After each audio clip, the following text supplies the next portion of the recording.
Hello, cyber friends. You are welcome to a new episode of my class. If you are currently planning to write the ISC2 certified in cybersecurity, I strongly encourage you to watch this class. It is going to be really beneficial for you. In addition, if you are currently starting out in cybersecurity, I also encourage you to watch this class as I was able to explain very good security concepts that will help you in your journey in cybersecurity. I started by looking at key security principles around confidentiality of information, integrity of information, and availability of information. I moved from there and I talked about incident response, business continuity, and disaster recovery. Moving from that, I talked about access control and its importance in cybersecurity. I talked about network security and operations in cybersecurity. Watch this class and let me know what you think. If it is beneficial to you, please like, share, and also tell your colleagues about this as we continue to do everything in our power with cybersecurity to continue to improve the lives of people. Welcome to my class today. My name is Dr. Iretoluwa Akirele, and today I'm going to be teaching cybersecurity concepts using the ISC2 certified in cybersecurity. It has now become very important for people to understand cybersecurity, not just to learn it on the surface level, but to know it deeply, understand the concepts in cybersecurity and how to apply them. So I've decided to take this class to support people, one, who are trying to take the ISC2 exam, two, who are trying to understand cybersecurity and have a deep dive at it. Here is a bit about myself. I'm a director at an organization called Cybersecurity Limited, founded in 2022. I'm also a co-founder at an organization called Cyberlac, founded in 2021 in the United Kingdom. I missed a lot of other things that I do. What is the importance of the Certified in Cybersecurity certification? First thing is an entry-level exam, certification exam. So if you're starting out in cybersecurity, you can take this course. It is very useful and you are definitely going to find the content really useful. Second is the training is free. Go online and check more details about it. And you'll find out that it's something that you'll find relevant and useful for you in cybersecurity. And of course, it is accredited by a known accreditation organization in the United States, which is very good, which shows that, taking it is not a bad idea. It is a good start. And also taking it means that it is credible and the content of this course is useful for you. What are the things that I'll be touching on today? I'll start by talking about security principles. I will then move on to incident response, business continuity, and disaster recovery. I'll talk about access control, network security, and I'll end today's class with security operations. I want to encourage everyone watching this video to pay good attention, to listen, and try to grab some of the things that I am saying. And I can assure you that you're going to find it useful in your cybersecurity journey and career. Starting with security principles, I'm going to start with what is called the CIA triad. I always like to say that you can't do cybersecurity without understanding confidentiality, integrity, and availability. You can't do cybersecurity without understanding what the CIA triad is all about. You can't do cybersecurity without knowing how it affects you, one, as an individual, and of course, how it will affect your organization. So it is very important for you to understand the key security principles. I call them the security goals. One of the key reasons why we do cybersecurity is because of confidentiality, integrity, and availability of information. At every point in time, we want to ensure that people's information is confidential. We want to ensure that your information has good integrity, and when you need your information, it is available for your use. So I'm going to be talking a lot on the CIA triad. I will explain what it means, how it is applicable, and give useful scenarios. Starting with confidentiality, when you hear the word confidentiality, what comes to mind? What should come to your mind is that your sensitive information is not disclosed to people who should not have access to it. For example, you have a phone, and in your phone, you have put a password on it to protect your device because you have sensitive information on your phone. You have your bank app on your phone, for example. You have your social media account on your phone. and you don't want people to gain access to this information. So you have decided to protect your phone. These applications also, you have also decided to protect them with a password. You want it to be secure and you don't want people to gain unauthorized access to it. Another relatable example, a doctor keeping the patient record and wants this record to be secure. You don't want a case where you go on the internet, for example, and you find that your medical record is littered all over the place. That is a breach of confidentiality of information. So as a result of this, when it comes to cybersecurity, confidentiality is very important and key. The moment that information is in the hands of someone that should not gain access to it, then there's a breach in confidentiality of information. Moving on to integrity, it means that your data or information is maintained so that it is not modified or deleted by unauthorized parties. My go-to explanation for integrity is 1 + 1 has to be equals to 2, meaning if your input is 2, output should be 2. At any point in time, your data should not be manipulated. The moment your input is no longer your output, that data has been manipulated and it lacks integrity. So when we do cybersecurity, we like to ensure not just confidentiality, but also integrity of information. Good example, a bank processes a customer's transaction, ensuring that details are accurately reflected in both the sender and receiver's account statements.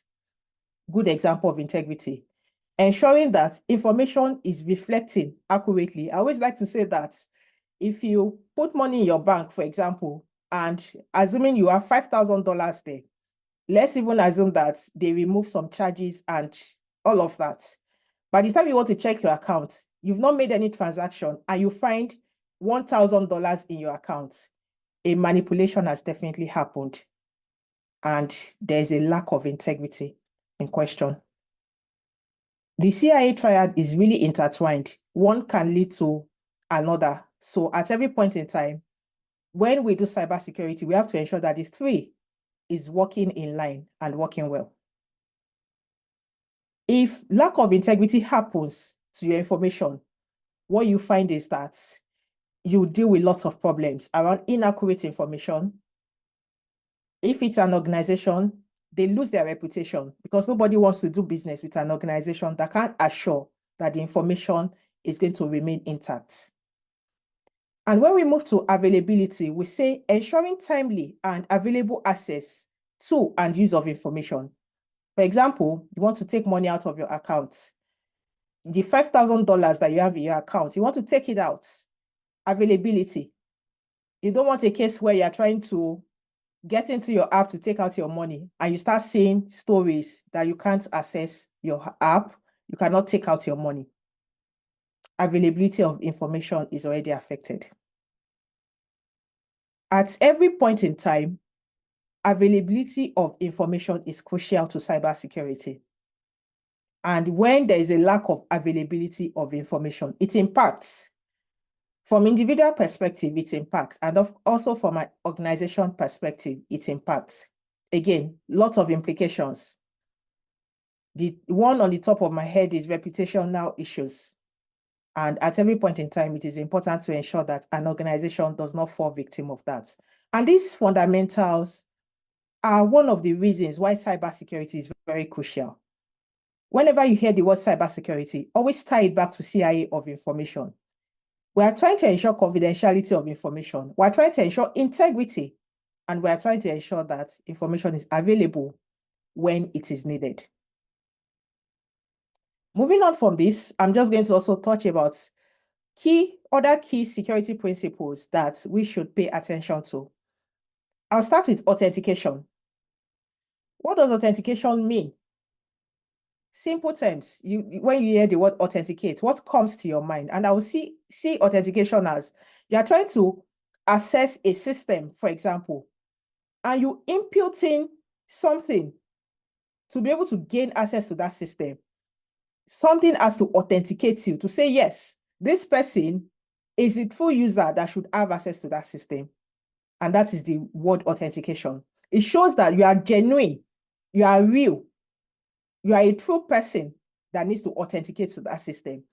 It also shows that if I am not the person who should have access to the system and I'm trying to authenticate, I may not get a response because I'm not the real user of that system.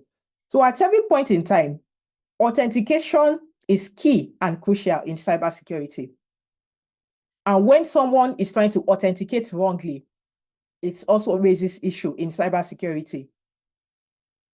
Now, moving on quickly, I'm going to talk about non-repudiation. What are basic examples of non-repudiation? For example, when you see digital contract, it ensures that people cannot dispute the validity of their actions. It means that if somebody says, I am the one, I've put my signature down as a form of non-repudiation, they cannot later deny to say, I'm not the one. So it shows that you are the real person, you are the true person, and you have to take responsibility for that action. So non-repudiation also ties with accountability. And when you look at the word privacy, privacy has now become a big deal in today's world. I see privacy as the ability of individuals to control how and when their personal data is used. So privacy has gone really big to the point that at every point in time, you need to understand how your data is stored, how your data is processed, what are the kind of consents that you've given around your data. Organizations need to think about it also from the perspective of what are we doing to protect people's data? Are we making sure that that data is private enough and we are applying the necessary security controls? And that is what privacy is about. With regulations that are out there now, privacy has now become a huge source of concern, and it has now become important for organizations to take privacy seriously in whatever it is that they are doing and their dealings. I'm going to go quickly to talk about risk management process. One of the very interesting things I like to talk about in cybersecurity. When you hear risk, what comes to your mind? I always like to say, just think about likelihood and impact. And I will tie this to our day-to-day lives, everyday life. When you hear risk, for example, some people say, I don't like to go out after 7 p.m. because it is risky for me. Everyday life. Some people say, once it's 5:30 p.m., I have to lock my door because our area is set to be high risk. If our door is not locked by 5:30 p.m., it is very possible, likelihood, remember, that somebody would try to open the door and gain access. That's likelihood. And when the person opens the door and gain access, the person may steal our laptops, the person may steal our money, steal our clothes, the person may even try to attack me in the house. Impact.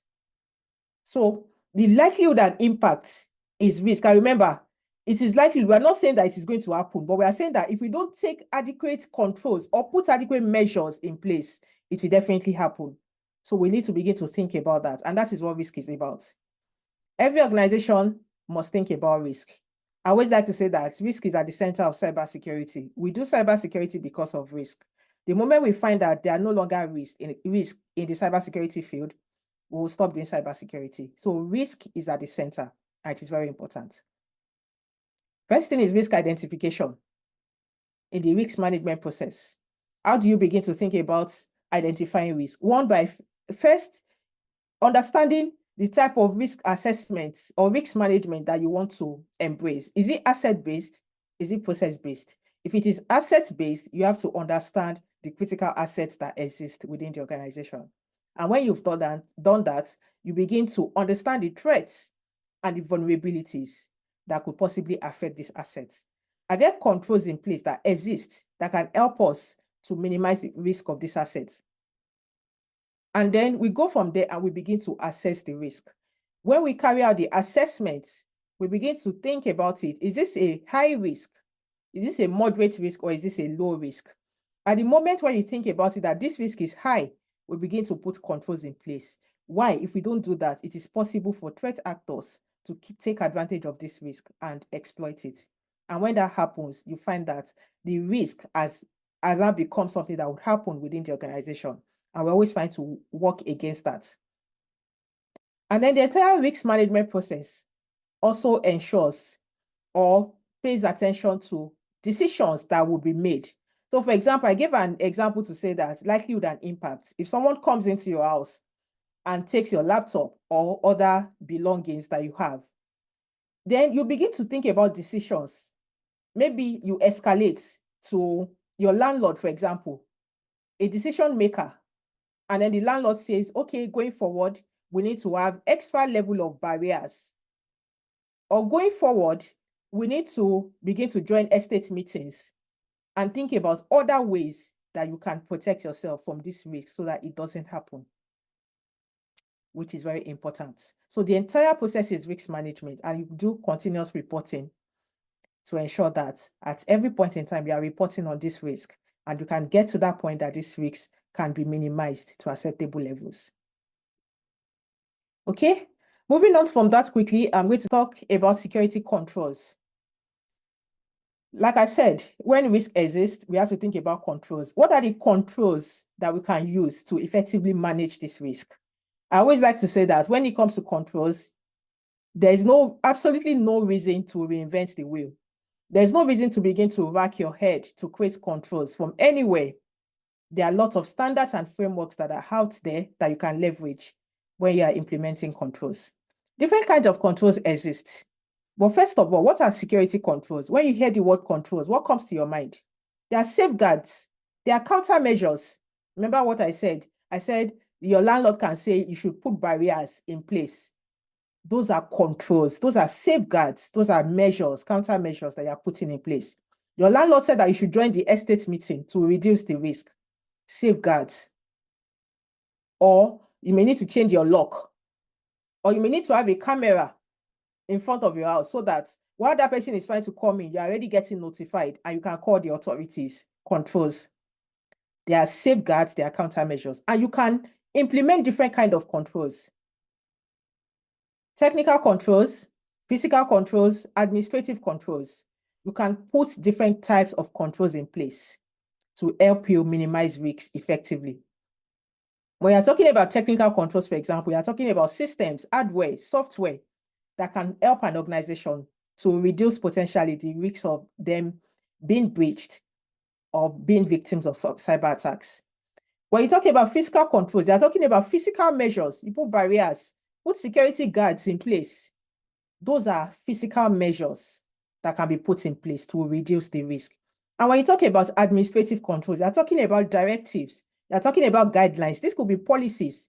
This could be trainings within an organization just to support people and ensure that they are doing proper things that can minimize the risk. So controls can come in different forms to strengthen the organization and, of course, to minimize potential risks that could occur. So moving on from that quickly, get to touch on governance elements. We have different types: policies, standards, procedures, regulation. I'll start with policies. Policy, you have a policy that serves as a guideline in an organization. For example, basic example, somebody is coming into your house and you say, as they're coming into my house, I want you to take off your shoes. What would the person do? The person will take off their shoes. And then you explain to them, take off your shoes because it is my policy that everyone coming into my house must take off their shoes. Policy, it gives direction, it sets guidelines. So if you have 20 people in your house, the 20 people already know they have to take off their shoes. That's your policy. They may go to another person's house and they wear their shoe because that person does not have a policy of people taking off their shoes. Policies are very important. It sets the tone. It sets the direction within an organization. Different kinds of policies exist. Can have access control policy, information security policy, information classification policy, backup policy, cloud security, and so on and so forth. Organizations must set the right policy and set the tone from the top with these policies. Standards. Standards are best practices that organizations use to improve their security posture. ISO 27001 standard is a very good example of standards. It sets the tone, aligns organizations' processes, people, technology to the standard, such that an organization already knows that we need to comply to this standard. We need to do things the right way, which is best practice. For example, a particular control in the ISO standard says that, which is screening. It says background screening should be conducted for employees prior to employment. That is standard. So if you get to an organization and they are not doing that, and you look at the standard, and the standard says they need to do this, then you begin to support the organization to ensure that they get to that level. Why? Because standards are best practice requirements, and it's very important. Moving to procedures. These are detailed steps to complete a task. So just like giving breakdown. So you have a policy already, backup and restore policy, which is high level, that is giving you the guidelines. When you come to the procedure is now more detailed. It gives a breakdown. At every period of time, and you define, we want to restore our data in this particular way, step by step. We want to back up our data, maybe at this particular time, step by step. These are the steps we will take to ensure we back up. If we back up and it fails, this is what we are going to do step by step. Procedure, it breaks down the task in such a way that if the person that has designed it or the person working in that team has resigned, for example, another person can pick it up and do exactly the same thing, and they will still understand what to do. So the step by step is very critical, and it is important. And of course, regulation. Regulations are laws that governs the type of measures an organization must take to protect itself. Lots of regulation out there. There are laws. Some are country specific. So I always tell people, in cybersecurity, you have to understand the country where the business is operating from, and that guides the business on how to operate. What are the things they need to pay attention to in terms of regulation? For example, we're already hearing about the DORA Act in the United Kingdom, for example. GDPR within EU. This is how you should process your data. This is how you should store your data. These are the set of things that you need to do to comply. When there is a breach within your organization, you have to report it within this particular period of time. Otherwise, you are going to pay a penalty fine. Regulation. So regulation is overarching. It shows you this is what we need to do. And this is driven by governance. So it's not a case of, no, we can try, we will try. If you don't do it, if you don't comply, you may be subject to fines.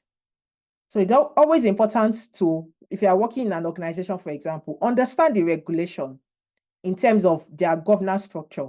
What do they need to comply to? And as a cybersecurity person, how are you supporting them to ensure they comply to this? So moving on from this, I'm just going to brush through, not really dwell on this, which is the ISC2 Code of Ethics. Lots of things. I mean, if you are trying to get certified certified in cybersecurity ISC2, you should also understand their code of ethics. Different things that you need to pay attention to. Of course, act honorably, honestly, justly. I always like to say that in cybersecurity, your integrity matters a lot. Are you a person of integrity? You can't do cybersecurity without being a person of integrity. So this is critical. Are you competent? In cybersecurity, you have to do the work and do it well. Your work has to protect the society. It has to be for the common good. We are not the bad guys. We are the good guys. And what we are doing is to ensure that information is protected, to ensure that infrastructure is protected, to ensure that systems are protected. And at every point in time, we need to do our best to ensure that. So I'm just going to brush through this and move to the next section quickly, which is incident response, business continuity, and disaster recovery concept. Everybody doing cybersecurity must understand this concept. It is very, very important. You must understand how this affects you, one, as an individual, and two, as an organization. Different concepts I'm going to talk about when you're looking at incident response. First of all, when you hear the word incident response, what does it mean to you? Simple English, responding to an incident. I always like to say that incidents can happen in any organization at any time. It is very important for people doing cybersecurity to understand incidents and how to respond when an incident happens. So looking at this concept, I'll start with 0 day. When you hear the word 0 day vulnerability, what comes to mind? Some people have read 0 day, but they've never understood the concept or what it means or what it is about. This is a security flaw in a system or device unknown to the vendor, and that's not patch or fix. The vendor does not know what this is about. They don't know the vulnerability. And because of that, they can't fix it. They can't patch it. And that is why they call it 0 day, because it's technically a way to say that the vendor has 0 day to fix the issue. It's not something that they are prepared for because they don't know what they need to do to fix it. I'm going to try as much as possible to tie all of these concepts together so that we can understand it properly. Moving from that, I'm going to quickly talk about breach. When you hear the word breach, what comes to mind? You see breach. They talk about breach on social media. This company has been breached. There is a breach here. And you're wondering, what are these people talking about? What do they mean? It means when someone gains an unauthorized access to a device, network, or data. A breach has happened. Something has been stolen. Somebody can see something they're not supposed to see. And that in itself is a breach. When breaches happen in organization, it's always a cause for concern. What that means is that when a breach happens, people are not just going to fold their hands. Instead, people are going to take action. How can we recover from this breach? What do we need to do to ensure that this breach does not reoccur again? How can we begin to protect our systems? How can we begin to protect our data?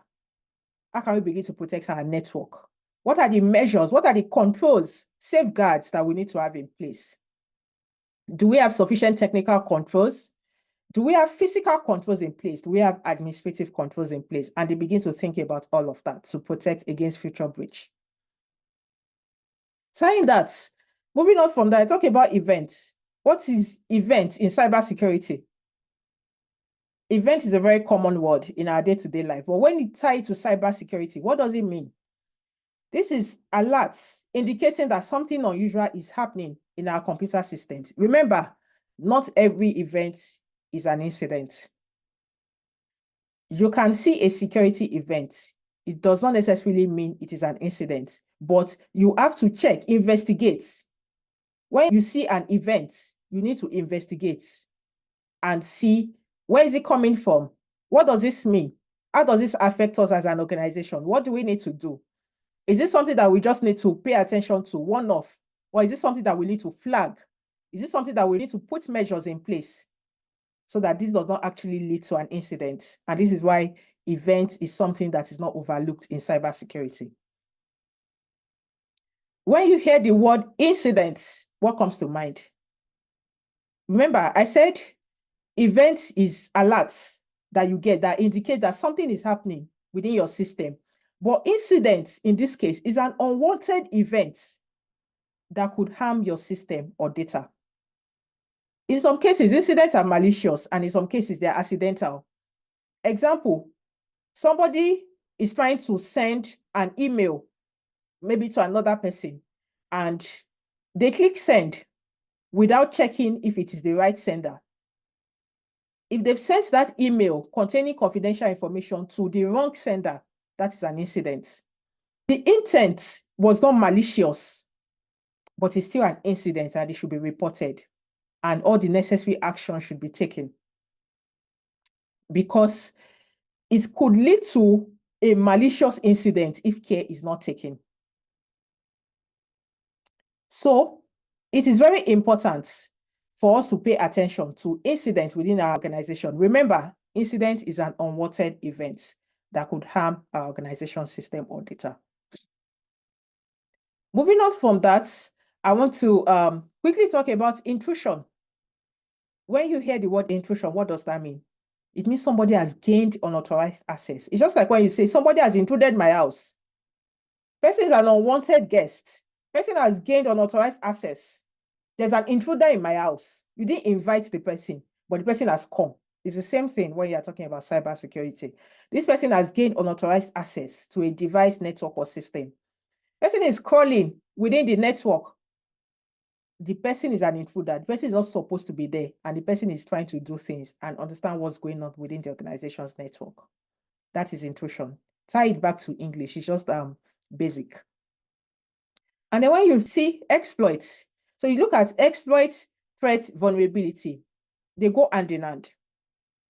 When you hear the word exploit, what comes to mind? A program that takes advantage of a system's vulnerability to perform malicious actions. I'm going to explain this more. When there is a vulnerability is weakness in the system.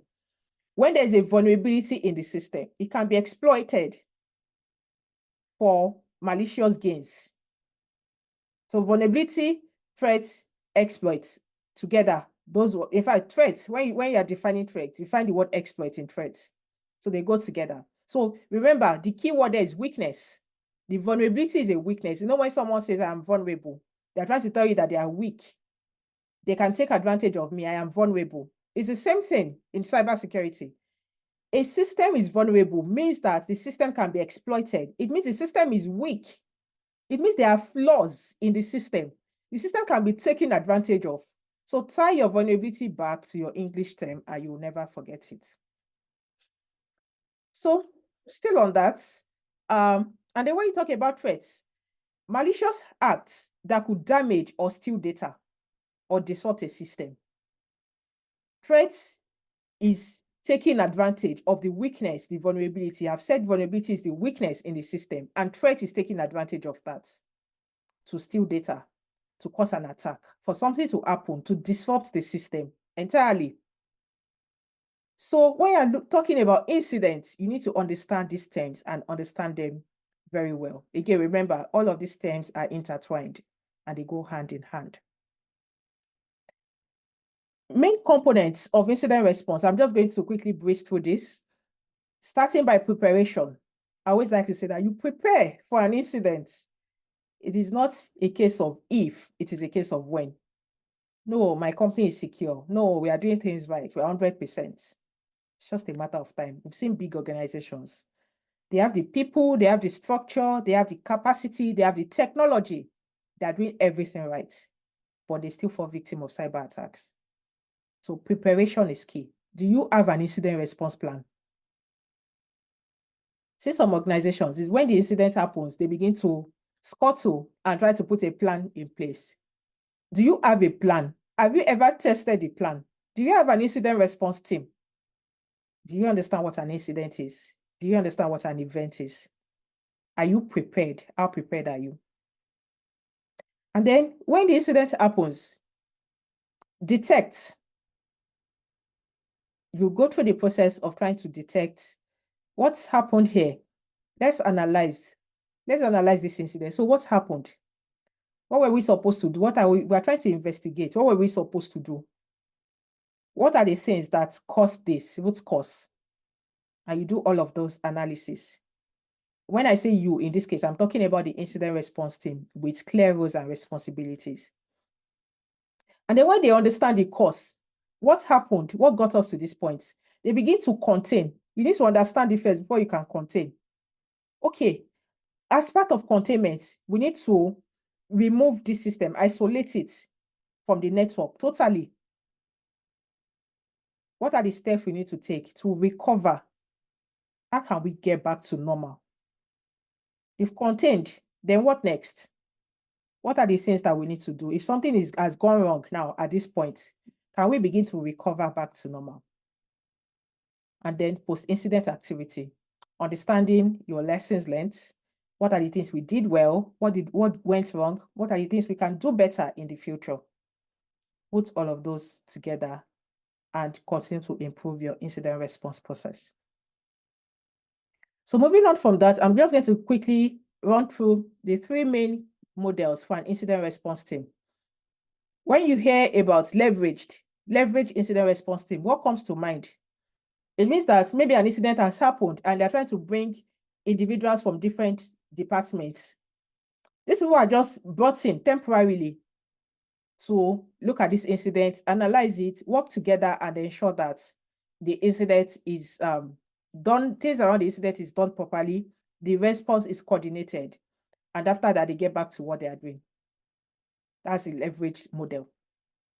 When you go to the dedicated model, what you have is people who are solely responsible for incident response and are available 24/7. So it could be a case of a shift-based, maybe an organization is acting as a managed security service, dedicated incident responder to another organization. And their team is running or working on a 247 basis. Sometimes they could have a SOC where they used to do that. Carry out different investigation, do things around detection, analysis, containment, eradication, the entire process of incident response, and ensure that they have members who are dedicated to that. And of course, when you hear about the hybrid, what comes to mind is a combination of both leveraged and dedicated incident response team. Okay, so I'm going to go quickly, mindful of time for this class. Business continuity plan. When you hear business continuity, what comes to mind? Me, English, our business must continue. Don't complicate business continuity. It means your business must continue. You own a business, you're a business owner. At every point in time, there's a reason why you set up that business. At every point in time, that business must continue. Remember COVID-19, pandemic happened. We had a lot of businesses that still continued. And we also had businesses that packed up. They could not continue. They had not established a business continuity plan. They did not understand business continuity. They had never tested to even see if their business could continue in the event of a disaster. And when the pandemic happened, they just could not continue. So business continuity, again, based on English, your business must continue. Having a plan is very important. Why is the plan important? Just when I talked about, just as I mentioned, incident response, you must have a plan and you must test it. It's exactly the same thing with business continuity. You must have a plan and you must test this plan. You don't have to wait for a disaster to happen or a disruption before you begin to test your plan. So what I have here, the documentation of a predetermined set of instructions or procedures that describes how an organization's mission, business processes will be sustained during and after a significant disruption. A disruption has happened.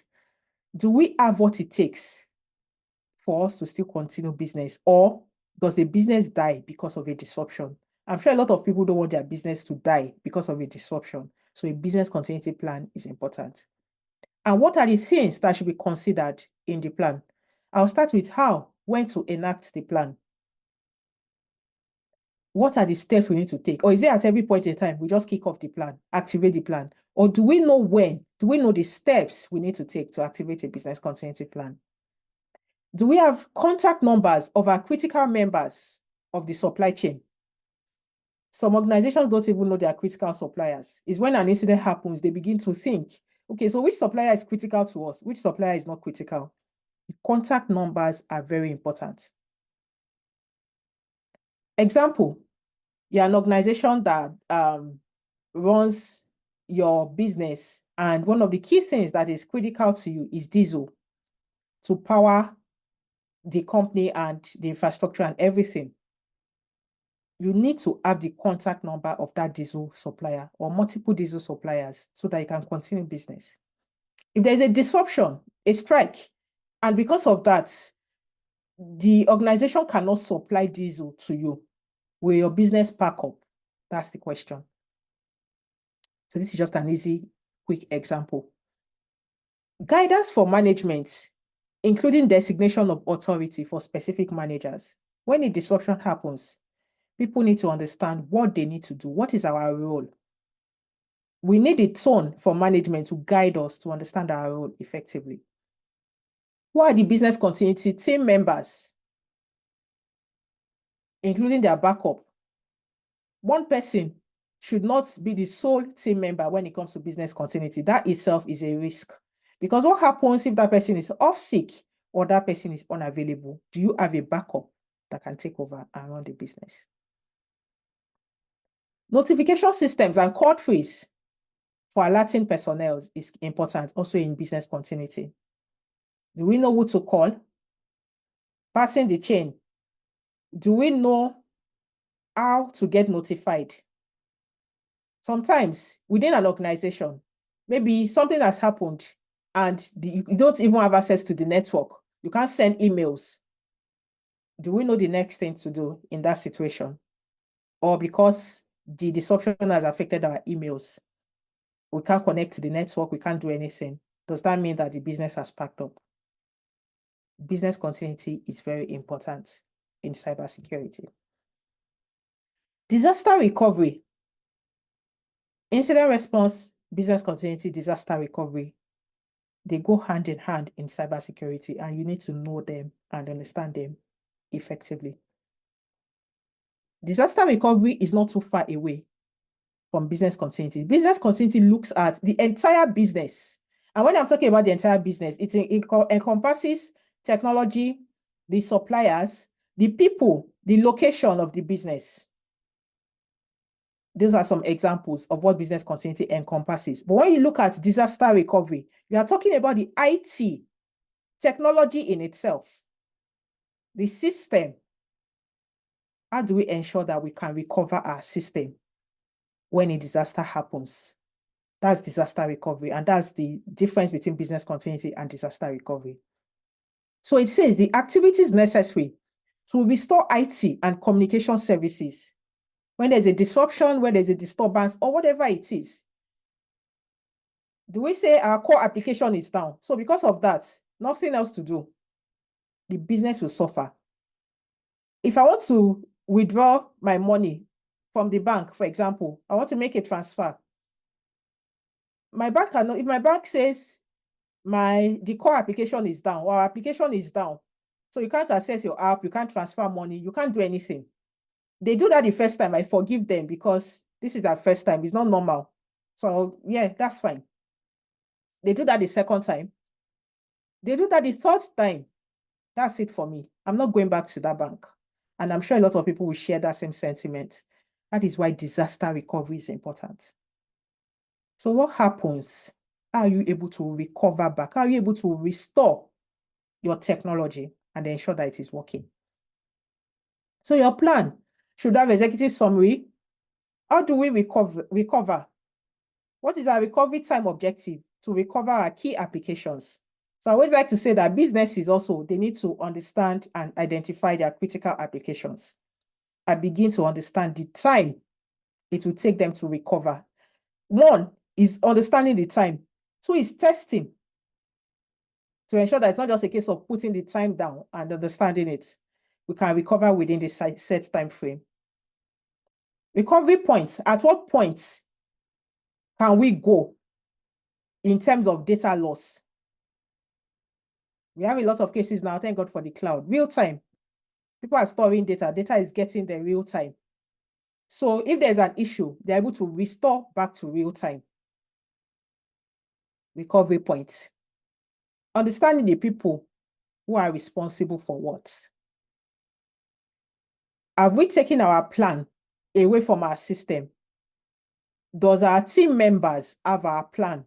I always like to say that your incident response plan, your business continuity plan, your disaster recovery plan must be somewhere also that you can always fall back to. Again, like I said, the problem could be technology.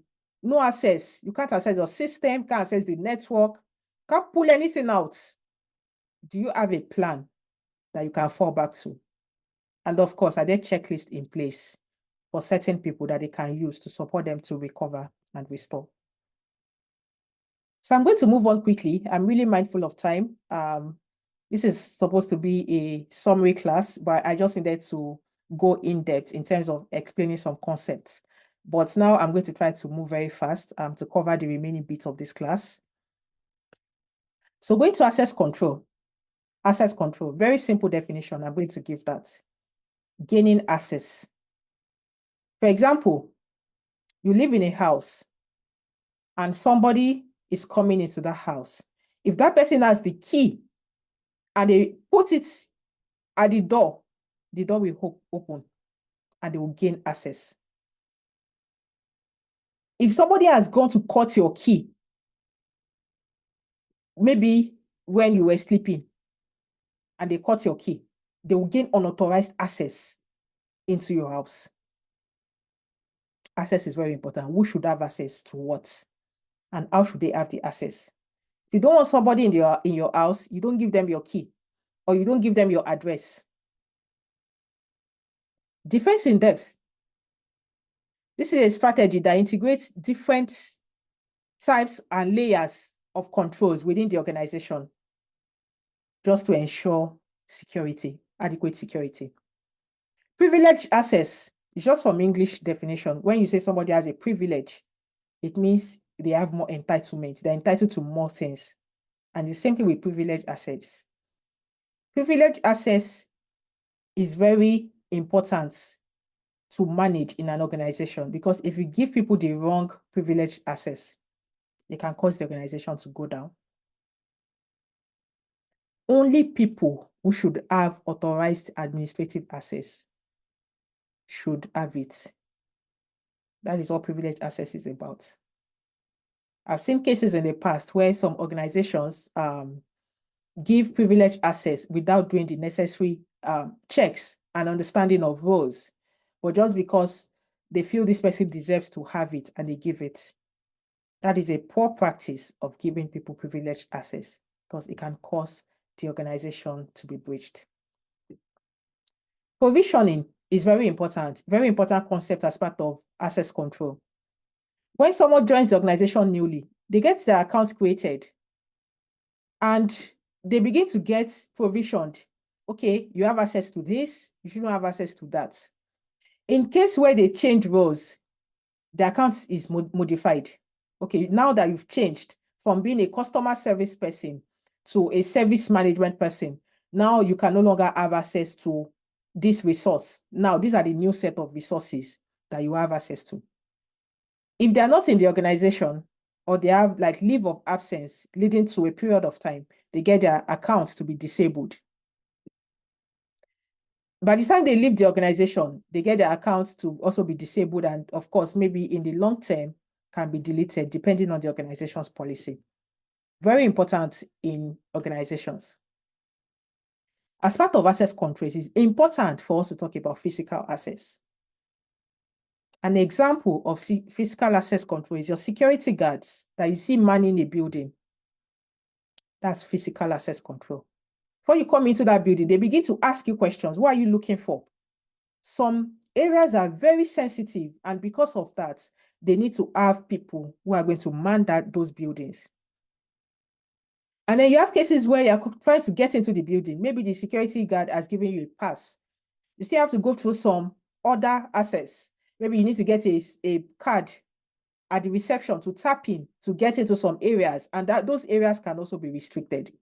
Physical access. Cameras. Some places you probably have cameras because of the sensitivity. Very important. Badges. I always like to say that organizations, you need to give your employees badges, ID cards. People need to identify themselves. I know organizations that you can't come in if you do not present your ID card. You can't even come in from the entrance. The security person at the entrance is checking. The organization is very sensitive, and they need to be sure that people have the right access, physical access. These are measures. Remember, we said controls are measures. They are safeguards. Physical access controls, physical access control are measures, but this time around that supports buildings in terms of gaining the right access into organizations. Logical. Very interesting. We've talked about physical, now we're going to logical. Controls an individual's ability to access one or more computer system resources. That's logical. Example, you have your system. You want to log into your system. That's logical access control. Put in your username, put in your password. If you put in a wrong password, you won't be able to log into the system. And then when you log into the system, if you need to access a resource, you need to be authorized to access that resource. And there are different ways, role-based. Join an organization, get access based on your role into the organization. Most organizations do that, role-based access control. You get the access, and that way you can control what people should have access to at every point in time. You can also designate, have an administrator. And that way, organizations are able to manage their access within the organization. In cases of discretionary access controls, the owner of the resource decides who should access it and how they should access it. Remember, from English, when you hear discretionary, it's based on discretion. And when you say discretion from English language, just something like that. So you're trying to give someone access and just give them access. But the problem with that is it can be difficult to track accountability of users within the organization because users can share access as they want.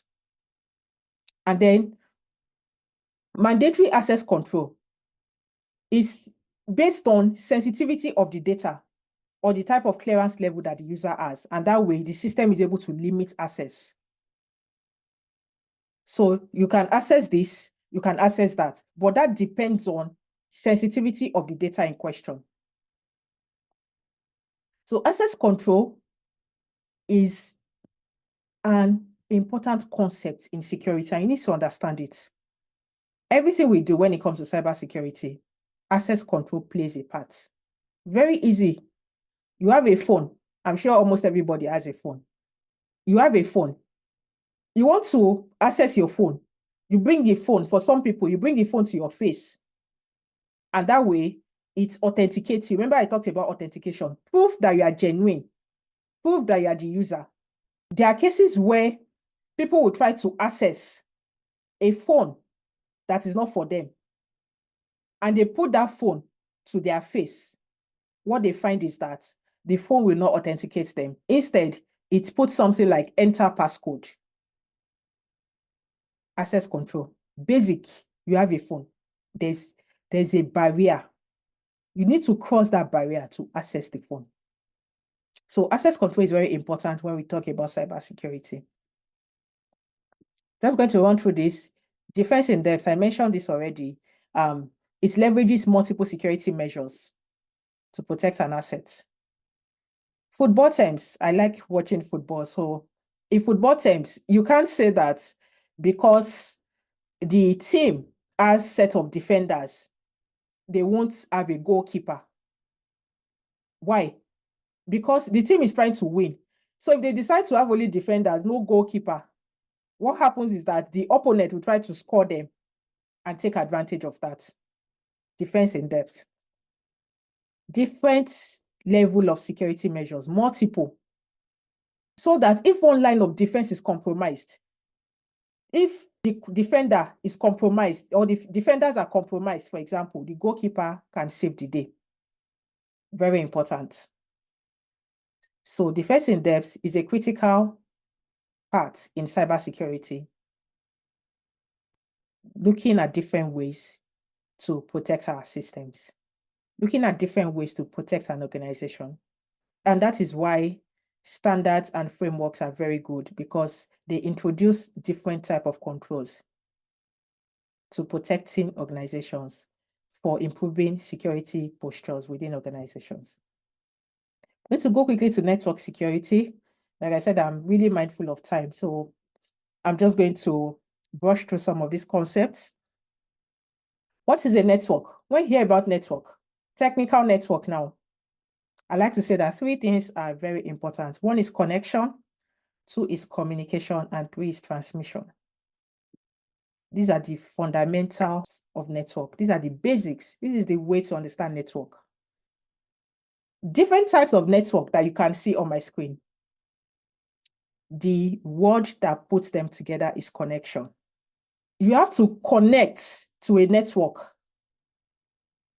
to be able to interact, isn't it? Basic English. Connect. And when you connect, you can then begin to communicate and then send information and expect the receiver to get the information that you've sent. And that is what networks are about. And these network devices, different types of network devices, help these connections to happen. Manage data, ensuring efficient communication at different points in time. So the network devices support the network for the function to be performed. And then when you look at network model and protocols, OSI model is something I always like to say that everyone in cybersecurity needs to know and understand. It is very important. You need to understand what OSI model is about. And before I go into that deeply, there are 7 layers, and there's a simple way by which I try to understand this from 1 to 7. Please do not throw sausage pizza away. 7 layers. You start from physical, you move to data link, you move to network, you move to transport, you move to session, you move to presentation, and then application layer. And what these layers do is that it describes how data moves through a network. They have their function, and it also ties to the TCP and IP protocol. So it is very important for you to understand network and how this works. Like I said, tie it back to connection. Network is all about connection. Cybersecurity in itself thrives on network, because if something is not connected, how do you want to protect it? So cybersecurity in itself thrives on network. So network is that body that is carrying cybersecurity. Different network terms, very important to understand what they do. This will help you to fundamentally understand cybersecurity. So I'm going to go quickly. Threats and vulnerabilities. I've talked about what threat is about. I've talked about what vulnerability is about. But looking at it from the network standpoint, there are threats, different kinds of threats and vulnerabilities that exist. Remember, vulnerability is the weakness, and threat takes advantage of the weakness to exploit. For example, if there are cases where there is inadequate security awareness, which is a weakness in an organization, a phishing attack can most likely happen. And when that happens, remember, I'm tying it back to risk. It is possible for the organization to lose whatever it is, lose their reputation, lose money, and so on and so forth. And then the risk will actualize. What are the kind of things that you can do to identify these threats quickly? Detection, having tools in place to ensure that you are able to detect some of these issues before they arise. And outside of detection, also being able to prevent some of these threats before they even happen. So when you're looking at host intrusion systems, for example, host-based devices, they are used to protect endpoint devices. So that way, on individual devices, they're able to monitor and filter traffic and understand what is going on there. Prevention is very important. So 2 things, it can prevent, it can also detect. There's one thing I always say when I'm teaching cybersecurity: prevention is better than cure. When you prevent, you reduce the risk. When the incident has happened, you are trying to cure. You may then at that point spend more money. Apart from money, you may go through a lot of things to recover from the incident that has happened. But if you are preventing, if you have put those controls in place for prevention and they are working fine, you will minimize the risk. So having things in place that can prevent and, of course, also detect is very important when it comes to network attacks. Moving on quickly from that, network security infrastructure. One of the key things that I like to say when it comes to network is that it's not just about understanding the basics of network, but the security of network. How do we secure our network? How do we ensure that our network is secure? Previously, many years ago, all organizations had to worry about is how they secure their infrastructure on-prem. And then when they have their data center, they think about the different requirements and all that, what they need to do to secure it. But now, a lot of things are changing, and we've seen cases where organizations are moving to the cloud, now having their infrastructure on the cloud, and they need to begin to think of ways. What do we need to do to secure this infrastructure? What are the things that we need to do differently? How do we ensure that we segregate our network? How do we ensure that we have the right security controls in place? What type of access control do we have for our network? What are the things that we have, for example, in different environments? And how do we ensure that only people with the right access can access this environment within our network? So network security infrastructure has now become very important, and it's very important, one, as an individual to understand it, especially if you are interested in cybersecurity. Two, to understand your organization's network security infrastructure and how to protect it. Okay, moving quickly from that, I'm just going to brush through security operations very quickly. Key concepts: data sensitivity. What is data security about? We're trying to protect our data. We're trying to ensure that throughout our data lifecycle, it is secure. When we collect data, when we store data, when we use data, when we archive data, when we delete data, the entire life cycle of the data is secure. If a data is tagged as highly restricted, we ensure that the sensitivity is clear to everyone regarding the restriction of this data, and we protect it accordingly. If you don't find an highly restricted information on the internet, you are not giving it the right protection. One key best practice for securing data is by encrypting the data. Ensuring that the data is encrypted is a way to secure the data. Another key way is hashing.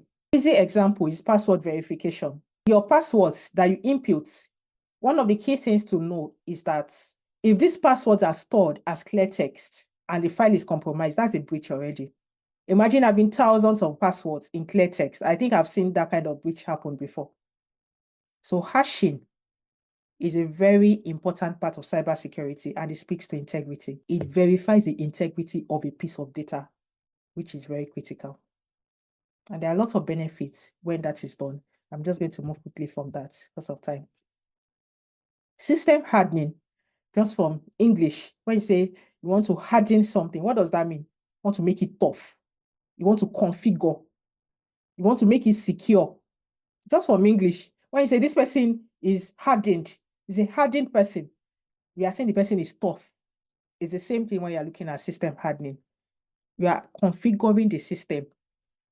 Why are you doing that? To make it secure, to ensure that the system can operate how it should operate. There are different ways by which that is done. But one of the key things I'm going to talk about when it comes to configuration of system or hardening system is to have baselines. Baselines is important in configuration. What is normal? When I say baseline, I'm trying to say what is normal. And when you understand what is normal, it's easy to identify what is an anomaly. What is a normal baseline? Basic example, this is just basic for people to understand, for people who have never heard about this before. Normal, what sounds normal is that an employee logs into their system, organization system, between 8 a.m. to 6 p.m. every day, and that is normal in that organization. If they are getting an alert at 12 a.m. of employees logging into the system, that is abnormal, an anomaly. That's just a basic explanation of baselines. Understanding what is normal, what has been established at a particular point in time, which is good, so that we can use that to identify what is not normal. And then, before I move quickly from this, configurations must be inventoried. I will not say too much on this, but what I will say is that inventory is important in cybersecurity. Without inventory, you will not be able to protect anything. You can't protect what you don't know. You are not managing your configurations. Then how do you protect it? How do you ensure that the configurations are there and they are right? How do you review it? So inventory is important and critical. Okay. Moving on quickly, understanding best practice security policies. Different kind of policies to understand, and I'm just going to brush through this. Data handling. How do we handle our data at different stages of the life cycle? Password is your key to your kingdom, like I always say. Your password is your key to your kingdom. So how do you ensure that your passwords are protected? Before moving on from that, create strong passwords. It doesn't take anything away from you. If you are watching this as an individual, go back and create strong passwords. It is very important that you create strong passwords. Don't joke with it. Acceptable use policy. Every employee in an organization must sign an acceptable use policy. What are the do's? What are the don'ts? Bring your own device. If you are using your device within the organization, what are the controls that should be in place? Privacy. How do we protect our personally identifiable information? And of course, change management. Technical changes would happen in some organizations. How are we ensuring that we are using best practice to manage these changes? Okay, I'm almost there. I think this is my last slide before my set of questions. Security awareness and training. Humans are what? The weak link in every organization. They have to be trained. You have to train people. There's no other way. It reduces the risk when you train people. When people know about something, they pay attention to it and they try to protect it because they know about it. Different types of training, education, by way of education, by way of training, and of course, awareness. I always recommend regular awareness in every organization. And of course, different kind of social engineering techniques. Because of the age and time that we are in, it is very easy to social engineer anyone. Very, very easy. Connect, add them as a friend, first step one, and you go from there. Sometimes you don't even need to connect. You've already studied this person and you know what they like, what they don't like. Use that as a point to get in.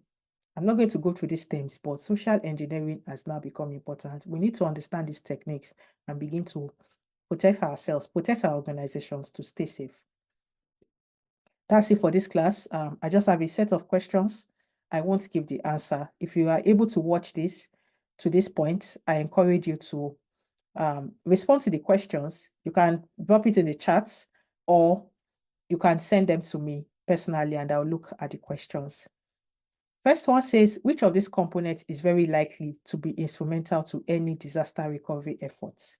I have routers, laptops, firewalls, backups. If you listen to the class, you'll most likely know what this is about. Second one says, this one, I coined it by myself. It says the following can be used to prevent network attacks, except network intrusion prevention system, firewall, password creation, anti-malware solutions. And the last question here says, no, the third question now, is it possible to avoid risk? Yes, no, sometimes never. What do you think? Is it possible to avoid risk? What would you pick? And my final question says, what do you mean by non-repudiation? I talked about this. If someone has done something, they cannot later claim that they didn't do it. Controls to protect the organization's reputation from harm. It is part of the rules set by administrative controls. It is a security feature that prevents session replay attack. And that's it for my class today. I hope you've been able to learn more around security principles, incident response, business continuity and disaster recovery, access control, network security, and security operations. Thank you for listening to me. You can connect with me on these platforms. That's my website. I'm on X, known as Ireteeh, IRETEEH, same name on Instagram and TikTok. I'm on LinkedIn, known as Dr. Ireteoluwa Akirele, and you can also subscribe to my YouTube, Ireteoluwa_Akirele. If this session was helpful for you, please go ahead to like it, share with other people, and let them know that cybersecurity is easy to understand.